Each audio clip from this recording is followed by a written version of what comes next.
এই বছর 2026 অম্বুবাচী কবে পড়েছে? আমরা সকলেই জানি কম বেশি এই সময় কিছু নিয়ম পালন করতে হয়, কিন্তু সেটা সকলে মনে করে সধবার ক্ষেত্রে নয়, বিধবার ক্ষেত্রে। কিন্তু না, এই সকল নিয়ম আমাদের সকলের জন্য। কিছু কিছু এমন নিয়ম আছে, সেগুলো কিন্তু আমাদের সকলকে পালন করতে হবে। আর সেই নিয়মগুলো আজকে আলোচনা করব, তার সঙ্গে জানবো আজকে অম্বুবাচী কবে পড়েছে, কখন পড়েছে, আর কখন শেষ হবে, সকল কিছু বিস্তারিতভাবে আলোচনা করব। তো চলুন শুরু করা যাক ভিডিওটা। এবছর 2026 অম্বুবাচী পড়েছে 7ই আষাঢ় 1433, ইংরাজির 22শে জুন 2026 সোমবার রাত্রি 9টা বেজে 10 মিনিট থেকে। এটি শেষ হচ্ছে 11ই আষাঢ় 1433, ইংরাজির 26শে জুন 2026 শুক্রবার সকাল 9টা 33 মিনিটে। হিন্দু পৌরাণিক কাহিনী অনুযায়ী কিংবা বিশ্বাস অনুযায়ী এই 3 দিন আমাদের ধরতী মা অর্থাৎ এই ভূমি রজস্বলা হন। এই সময় আসামের গুয়াহাটির যে বিখ্যাত কামাখ্যা মন্দির, সেই মন্দিরের কিন্তু গর্ভগৃহ বন্ধ থাকে সম্পূর্ণরূপে। কোনো ভক্ত তখন সেখানে গেলেও সেই গর্ভগৃহে প্রবেশ করতে পারে না, কারণ সকলেরই ধারণা সেই সময় মা ঋতুমতী হন। আমরা অনেকেই যারা এই কাহিনী জানি না, তবুও ছোট করে বলি, যখন কিনা মা সতীকে ভগবান শিব কাঁধে নিয়ে তাণ্ডব নৃত্য করছিলেন, এবং সেই সময় সেই নৃত্য থামানোর জন্য ভগবান শ্রীবিষ্ণু তার সুদর্শন চক্র নিক্ষেপ করেছিলেন, এবং সেই সময় মা সতীর দেহের এক একটি টুকরো এক এক জায়গায় পড়েছিল। সেই সময় মায়ের যোনি কিন্তু এই কামাখ্যা মন্দিরে, এখন যেখানে কামাখ্যা মন্দির বলে তৈরি হয়েছে, সেটা কিন্তু প্রথমে মন্দির ছিল না। মা সতীর সেই যোনি পড়ার পর, ধরতী মা সেই যোনিকে ধারণ করার পর, তারপর সেখানে ধীরে ধীরে মন্দির তৈরি হয়েছে।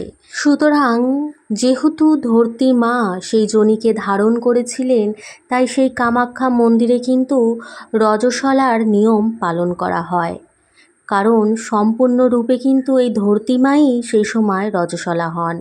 তাই অনেকেই আছেন এই সময় প্রতিটা দেবীর মুখে লাল রঙের কাপড় দিয়ে চাপা দিয়ে দেন। এটা কিন্তু মোটেই উচিত নয়, কারণ তারাও ঈশ্বর হলেও তাদের মধ্যেও আমাদের ভাবের যে প্রাণটা থাকে। অর্থাৎ আমরা একটা দেবীকে কিংবা একটা মূর্তিকে যখন বাড়িতে নিয়ে আসি, তার প্রতি একটা ভাব জন্ম নেয়, আর সেই ভাবের দ্বারা কিন্তু তার মধ্যে প্রাণ প্রতিষ্ঠা হয়ে যায়। আর আমরা যদি কোনো রকম কাপড় দিয়ে তাকে চেপে রেখে দিই, তাকে কোনো ভোগ নিবেদন না করি, তাকে ধূপ না দিই, তাহলে তিনি কিভাবে থাকেন বলুন তো? তাকে আমরা স্নান করাবো না, কিছু করাবো না, এতে আপনি বলুন আপনি কদিন থাকতে পারবেন? যদি আপনি তাকে তেমনই ভালোবাসেন, তাহলে হয়তো আপনি এই নিয়মটা পালন করতে পারবেন না। বাকি সব নিয়ম পালন করুন, কিন্তু এই নিয়মটা কখনোই পালন করবেন না। এই সময় যেই যেই নিয়মগুলো পালন করা উচিত, এই সময় কোনো শুভ কাজ অর্থাৎ মাঙ্গলিক কাজ, যেমন বিবাহ, গৃহপ্রবেশ, জমিতে কৃষিকাজ, এগুলো কিন্তু সব নিষেধ থাকে। এই সময় যারা বিধবা রয়েছেন, অর্থাৎ যাদের স্বামী মারা গেছেন, তারা যে হব্বিষি অন্ন গ্রহণ করেন, এটা কিন্তু মোটেই উচিত নয়, কারণ শাস্ত্রে বলা আছে কোনো রকম অন্ন গ্রহণ করা যাবে না। আপনি ফল আহার করতে পারেন, কিংবা লুচি, পরোটা, সুজি এইগুলো খেতে পারেন, দুধ, মিষ্টি, কিন্তু অন্ন অর্থাৎ আপনি কিন্তু ভাত, যে হব্বিষির রান্নাটা যেটা হয়, সেটা কিন্তু গ্রহণ করবেন না। এছাড়া আমরা যারা কিনা এই সময় পুজো দিই না, বাড়ির ঠাকুর ঘরে একটা হয়তো ধূপ জ্বালার মতন, সন্ধ্যা দেখানোর মতন দিয়ে দিই, কিন্তু এটা মোটেও করবেন না, কারণ তখন কোনো দেবদেবী রজস্বলা হন না, তখন কেবলমাত্র ধরতী মাতাই রজস্বলা হন। তো সেই কারণে পুজো যেমন নিত্যদিন করেন সেরামই করবেন, কিন্তু যখন এই অম্বুবাচী কেটে যাবে, তারপর কিন্তু আপনি আপনার বাড়ির যে ঈশান কোণ আছে, সেখানে ভালো করে গঙ্গা জল ছিটাবেন, শুদ্ধ করবেন। পারলে সেদিনকে আপনি যদি গোবর দিয়ে, গোবর ন্যাতা বলে যেটা আর কি, গোবর ন্যাতা দিতে পারেন, গোবর জল ছিটাতে পারেন, পুরো বাড়িতে গঙ্গা জল ছিটাতে পারেন, আপনার ঠাকুর ঘর পরিষ্কার করবেন। এছাড়া আপনার ঠাকুর যারা রয়েছে, যেই বিগ্রহ আপনি পুজো করছেন কিংবা যদি ছবিও হয় তাহলে সেটাকেও ভালো করে পরিষ্কার করে মুছুন। তারপর তাদেরকে সেই দিনকে অবশ্যই দুধ আম কিন্তু নিবেদন করবেন। আর এই সময় যারা সধবা রয়েছেন তারাও কিন্তু ফলাহার করতে পারেন, কারণ এটা কোনো বিধবা সধবার ব্যাপার নয়, এটা আমরা সকলেই পালন করতে পারি।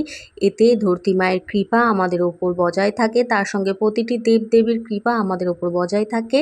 তবে হ্যাঁ, সধবা যারা রয়েছেন তারা কিন্তু এই সময় কটা জিনিস করবেন না। এক হচ্ছে মাথা ঘষা, চুল কাটা, নখ কাটা, কোনো রকম সাবান মাখা, সেন্ট মাখা, এগুলো কিন্তু এই সময় সধবা মেয়েদের করতে নেই।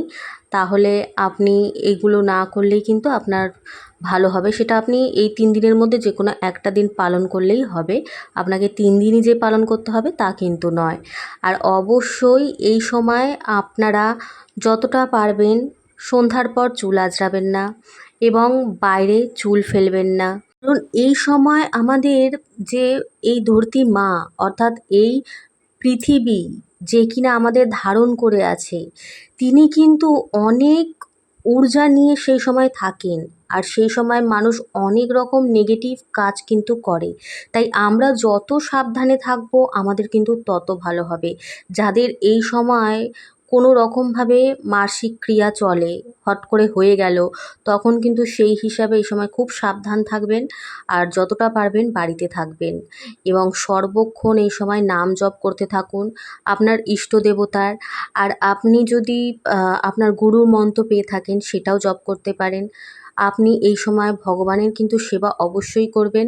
তারপর অম্বুবাচী ছাড়ার পর বাড়ির যত ঘরের চাদর রয়েছে, পর্দা রয়েছে, সেই সকল কিছু কেচে ধুয়ে ভালো করে ঘর পরিষ্কার করবেন। শুধু ঠাকুর ঘর না, রান্নাঘর, সকল ঘর পরিষ্কার করবেন। কারণ আগেই বললাম এই সময় অনেক এমন ব্যক্তি আছে যারা কিনা সাধনায় মেতে থাকে এবং অনেকে ভালো করে আবার অনেকে খারাপও করে, নানান নেগেটিভ জিনিস ছাড়ে এই সময়। তো আপনি যত রকম ঊর্জা থেকে ভালো থাকতে পারেন, শান্তিতে থাকতে পারেন, সেই কারণেই কিন্তু এই নিয়মগুলো বলা হয়েছে। এগুলো কোনো কুসংস্কার নয়, এইগুলো হচ্ছে মানুষকে সেই সকল তন্ত্রক্রিয়া থেকে বাঁচানোর জন্য যেগুলো মানুষের ক্ষতি করতে পারে।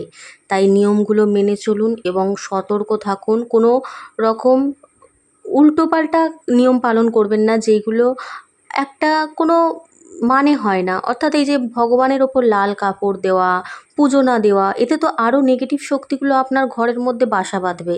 সুতরাং এগুলো থেকে দূরে থাকুন, বিরতি নিন। আপনার ইষ্ট দেবতা, আপনার ঘরের দেবতা আপনারই পরিবারের সদস্য, তাই তাদেরকে নোংরা রেখে খেতে না দিয়ে এতে আপনি পাপ ছাড়া আর কিছুই করবেন না। আপনি যখন সেবা করবেন আপনারও কর্তব্য প্রথমে আপনার ঘরের দেবতাকে সেবা দিয়ে তারপর নিজের সেবা করার। ভিডিওটা যদি আপনাদের ভালো লেগে থাকে বন্ধুদের মধ্যে শেয়ার করতে ভুলবেন না, পাশে থাকার জন্য সাবস্ক্রাইব করতে ভুলবেন না। আজকের মতন এখানেই বিদায় নিচ্ছি। আসছি নতুন কোনো ভিডিও নিয়ে, ততক্ষণের জন্য আমার চ্যানেলের আরও ভিডিওগুলো আপনারা দেখতে থাকুন।